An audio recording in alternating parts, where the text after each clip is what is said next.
सभी भाइयों का राम राम। स्वागत है भाइयों एक बार फिर से आपका अपने यूट्यूब परिवार मानव अलावत और फेसबुक पेज पर।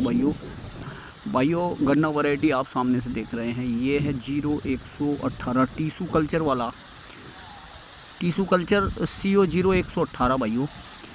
ये 12 अप्रैल की प्लांटिंग है भाइयों। इस खेत में इससे पहले भाइयों 0238 गन्ना था, जो कि रेड रोट लगने के कारण पूरा खेत सूख गया था भाइयों। 1 एकड़ का खेत है, ठीक है जी। जब रेड रोट के कारण पूरा खेत सूख गया था भाइयों, यानी कि लगभग मानिए आप उसमें 60% गन्ना सूख चुका था। वो भी हमने तब रोका था भाइयों, काफ़ी दवाई वगैरह यूज करके, ठीक है। तो हमसे कुछ लोगों ने कहा, मिल वालों ने कहा, कुछ विद्वान कृषि वैज्ञानिकों ने कहा कि यार मानव एक काम करो, इस खेत में आप गन्ना ना लगाइए। तो अब भाइयों हमारा क्या है, गन्ना क्यों ना लगाएं। मान लो 1 एकड़ का खेत है, अगर 1 एकड़ के खेत को फालतू में ही छोड़ दिया जाए तो फिर गन्ना खर्च कहाँ से चलेंगे। इतने बड़े तो हम किसान है नहीं भाइयों। मैं मानता हूँ 10 बीघे से लगा करके और 60 बीघे 65 बीघे यानी कि 2 एकड़ से लगा के और लगभग आप 15 एकड़ तक मान लीजिए किसान मीडियम और छोटा ही होता है भाई, ठीक है जी। अब जो किसान बड़े किसान है, जो 100+ के किसान हैं, उनके चोंचले हैं कि ये 20 बीघे छोड़ लो और 15 बीघे छोड़ लो। अगर भैया 120 बीघे किसी के पास ज़मीन है तो वो 20 बीघे तो खाली छोड़ लेगा, सितंबर में बोलेगा, अक्टूबर में बोलेगा। और जिसके पास बेचारे के मान लो 50 बीघे 60 बीघे 55 बीघे या 10 बीघे या 20 बीघे ज़मीन है, वो क्या छोड़ लेगा। वो छोड़ लेगा तो फिर खर्चे कहाँ से चलेंगे भाइयों। तो भाइयों हमने लोगों ने कहा, यार मिल वालों ने भी हमारे कहा कि इसमें गन्ना ना बोइए आप, नहीं तो अगले साल भी सूखेगा ये गन्ना खड़ा हुआ इसमें। हमने कहा चलो कोई बात नहीं। तो भाइयों मैंने क्या किया है, इसे दिसंबर के महीने में छिलाई कर दी 38 की। इसमें से देखते रहिए आप, अब आप सुनिए ध्यान से। दिसंबर में मैंने इसकी कर दी छिलाई भाइयों। दिसंबर के महीने में छिलाई करने के बाद मैंने इस खेत में RMD निकाली, यानी कि जो इसके मुड़ते हुए काटे पहले तो पेडी के। उसके बाद मैंने इसमें हैरो की रूडर किया और उसके बाद हैरो कर दी भाइयों। हैरो करने के बाद मैंने इसमें एक पलटा निकाल दिया भाइयों, मिट्टी पलटने वाला जो हल वो आता ना हमारा, वो निकाल दिया। मिट्टी पलटने वाला हल निकालने के बाद मैंने फिर इसको महड़े की पाटे की मदद से लगभग इसकी बाद में इसकी जुताई करके एक रूडर मार के और पाटे की मदद से मैंने इसे इकसार कर दिया। यानी कि जो कहीं ऊंचा नीचा हो भी गया था थोड़ा बहुत, वो मैंने पाटे से मेड्डा लगा करके उसे सही कर दिया, ठीक है जी। उसके बाद मैंने भाइयों इसमें 60 बुग्गी किराए पर करवा करके, बुग्गी वालों से, हमारे गांव में मान लो नदी निकलती है तो यहाँ से उठवा करके मैंने इसमें 60 बुग्गी रेत डलवा दिया भाइयों, ठीक है जी। जगह इसमें मैंने 60 बुग्गी रेत डलवाया। 60 बुग्गी रेत डाल करके वो इसमें हमने फैला करके फिर हमने इसकी टीलर से जुताई कर दी, ठीक है जी। और इसे हमने छोड़ दिया। बीच बीच में कभी कभी हम इसमें टीलर निकालते रहे। टीलर निकालने से बीच बीच में क्या था भाइयों, जितनी भी इसकी मिट्टी थी वो अलट पलट होती रही और इसमें जो नीचे नमी थी वो सारी सूख गई। अब एक दिन ऐसा हुआ, ये खेत ऐसा हो गया जैसे बिल्कुल सूखा रेत, जिस तरह से मिट्टी इसकी धूल उड़ गई इसमें भाइयों। और अप्रैल में जा कर के हमने फिर इसकी बिजाई की। ना हमने इसमें कोई ट्राइकोडर्मा लगाया, ना हमने इसमें कोई फंजीसाइड लगाया। इस खेत में, ये खेत जहाँ मैं आपको बैठ कर के वीडियो बना कर दिखा रहा हूँ, ये खेत का हल्का वाला धोरा है। इसके इस खेत में थोड़ा सा अंतर है खेत में।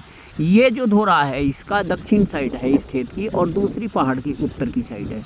तो ये धोरा हल्का है, जहाँ ये सामने से लड़का बिंटू गन्ना काट रहा है। क्योंकि इस धोरे में हल्का क्यों है मैं बताता हूँ। कार्बन की वो इसमें वो रहा समस्या। इस धोरे में तो पड़ी भाइयों जो डंगर के पशुओं के हमारे नीचे का चौड़ा होता ना वो, ठीक है। थोड़ी सी 1 बीघा ज़मीन में लगभग वो डाला हमने इसमें, क्योंकि जो मेनली पड़ी थी इसमें 300 कुंटल हमारे मिल से जो मिलती, वो इस धोरे में आती आती समाप्त हो गई थी। यानी कि 300 कुंटल मेनली हमारी इसमें पूरा नहीं कर पाई थी। तो वो मैंने इसमें फिर 2 टिपलर ला करके घेर में से अपने पशुओं के नीचे से वो डाला। तो यहाँ थोड़ा अंतर है, समझिए। और जो पहाड़ में भी आपका मैं इसका धोरा दिखाऊंगा, वो धोरा इससे मतलब 21 है। मतलब ये समझिए, ये इस 1 बीघे में अगर एवरेज आएगा 90 का, तो वहाँ उस धोरे में एवरेज आएगा फिर 100 का। इतना अंतर है, ठीक है जी। तो मैंने इसको सुखा दिया और इसमें गन्ना लगा दिया। अब भाइयों मेरा मानना है इस 1 एकड़ में कम से कम 450 से 500 कुंटल गन्ना कहीं नहीं गया। ठीक है जी। अब लोग कह रहे हैं कि ये नुकसान हो जाएगा, इसमें गन्ना ना लगाए, तो भैया ये चोंचले जो है ना उन लोगों के हैं जो 2-2 लाख रुपए की तनख्वाह सरकार से ले रहे हैं कि ट्राइकोडर्मा लगा दो या तो खेत को खाली छोड़ो, नहीं तो इसमें दोबारा से फिर रेड रोट आ जाएगा। ट्राइकोडर्मा लगाने के चक्कर में और खेत खाली छोड़ने के चक्कर में अपने बालकों की फीस और बालकों को रोटी भी ना मिलने की इन चोंचलों के चक्कर में आएंगे तो, या फिर वे बड़े किसान चोंचले दिखावा हाँ हाथों सौ जिनके पास जो 150-150 बीघे 200 बीघे ज़मीन है वे कहेंगे खाली छोड़ दो, फलाना छोड़ दो, जीव छेदने हूँ तो कोई छेद है भाइयों। लेकिन मीडियम किसान और छोटा किसान भाइयों बेचारा क्या कर लेगा, उसके सामने समस्या, वो अपने खेतों को खाली छोड़ दो भला ना होने का। मान लो किसी के पास 3 एकड़ 4 एकड़ 5 एकड़ जी मैं कह रहा 15 एकड़ तक ज़मीन भी ना, तो वो भी किसान परेशान है। क्यों? क्योंकि अब आप समझिए 15 एकड़ में से भी 2 एकड़ ज़मीन अगर खाली छोड़ देगा, जब उसका काम इसको पूरे में गन्ना बो करना चल रहा, फसल बो करना चल रहा, फसल ले करना चल रहा, तो फिर और 2 एकड़ कम करके कैसे चल जाएगा। तो भैया अब मेरा इतनी सारी चीज़ बताने का आपको एक ही मकसद था, अगर आपकी व्यवस्था सही हो ना, व्यवस्था तो और वैरायटी साथ दे और ईश्वर साथ दे ना, तो फिर ये चोंचले करने की आवश्यकता ना है। आप अच्छे से मैनेजमेंट करें। गन्ना वैरायटी अब आप पूछेंगे 0118 मैंने शुरू में ही बता दी थी, टिश्यू कल्चर वाला है। और आप कहेंगे ना कि बहुत सारे किसान कह देते हैं कि यार ये मानो इसमें तो पेदी ना आवती, इसमें तो लोग लगो।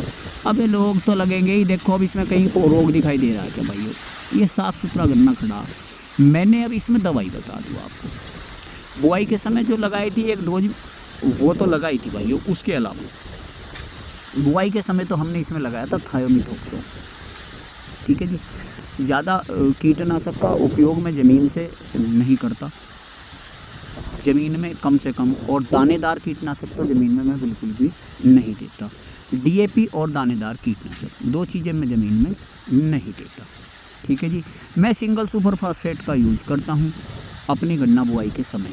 आप भी सिंगल सुपर फास्फेट का यूज कीजिए अपनी गन्ना बुआई के समय, तो ज़्यादा बेहतर रहेगा। ठीक है जी।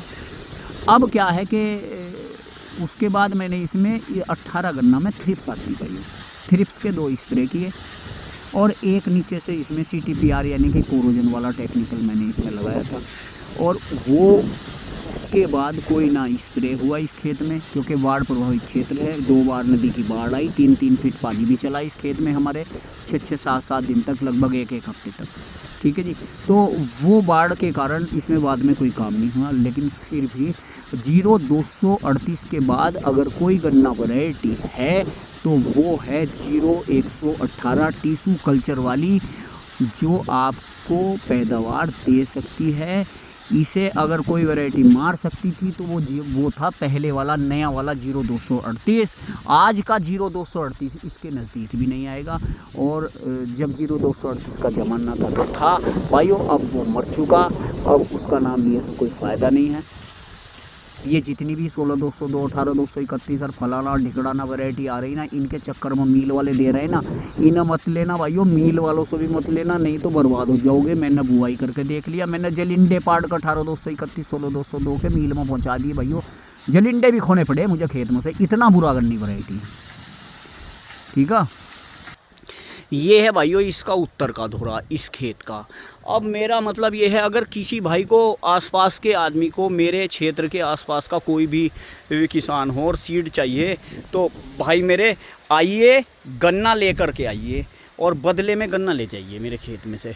गन्ना मेरे सेंटर पे डाल दीजिए और उसके बदले में मेरे से गन्ना ले जाइए। और कोई बाहर का आदमी भाई और चाहता है कि यार मैं 0118 टिश्यू कल्चर बोलूँ, तो फिर 500 रुपये कुंटल है भाइयों। ठीक है जी। कोई बाहर का भाई अगर लेना चाहता है तो सीड इसका। ठीक है जी। ये है भाई, धन्यवाद। फिर मिलता हूँ एक वीडियो के साथ।